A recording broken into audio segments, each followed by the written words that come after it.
shirika la reli Tanzania lilipata hasara ya shilingi bilioni 224 ikilinganishwa shilingi bilioni 102 mwaka uliopita.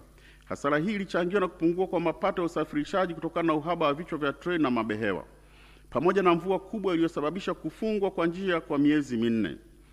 Shirika lilitumia kiasi cha shilingi bilioni 29.01 ikiwa ni ruzuku kutoka serikalini. Kama ruzuku hizi zingetolewa, shirika lingepata hasara ya jumla ya shilingi bilioni 253. Ni muhimu kuzingatia kuwa taarifa hii inahusu kipindi kilichoishia tarehe 30 Juni 2024 kabla ya kuanza kutumika kwa treni ya standard gauge kwa maana SGR. Kwa mapato ya SGR hapa hayapo. Mheshimiwa Rais, napendekeza shirika la reli Tanzania lijikite katika kuboresha ufanisi wa utendaji kazi wake ili kuongeza ukusanyaji wa mapato na kutekeleza hatua za madhubuti za kupunguza gharama. Liandae mpango wa kina wa kupata injini za treni na mabehewa ili kukidhi mahitaji ya usafirishaji ipasavyo. Mheshimiwa Rais, shirika la ndege Tanzania, kampuni ya ndege Tanzania.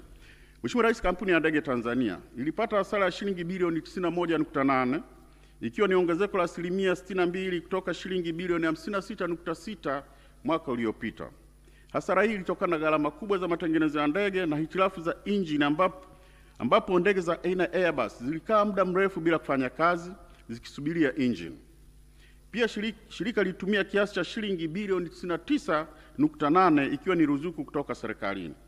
Mheshimiwa Rais, kama ruzuku hii isingetolewa, hasara halisi ya shirika la kampuni ya ndege ingefikia shilingi bilioni 191.6.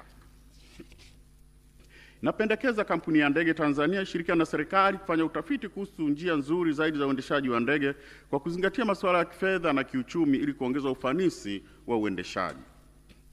Mheshimiwa Rais, shirika la mawasiliano Tanzania TTCL ilipata hasara ya shilingi bilioni 27.78 mwaka wa fedha 2023/2024. Ongezeko hili ni kutoka shilingi bilioni 4.32 ya hasara kwa mwaka uliopita. Hasara hii ya mwaka huu inachangiwa na ongezeko la gharama baada ya kuhamishiwa mkongo wa taifa na kituo cha taifa cha data.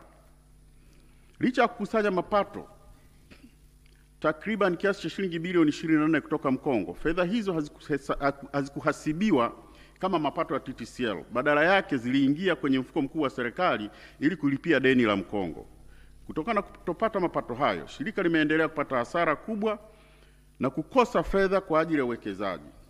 Kama mapato ya mkongo yangebakia TTCL, shirika lingeweza kupunguza hasara kwa takribani asilimia 86 au hata kupata faida kidogo. Mheshimiwa Rais, napendekeza deni la mkongo wa taifa lilipwe na hazina kama ilivyo kwa madeni mengine ya taifa, na mapato yanayopatikana kupitia mkongo huo yaachwe yakusanywe na TTCL ili kuwezesha shirika kujiendesha kwa ufanisi.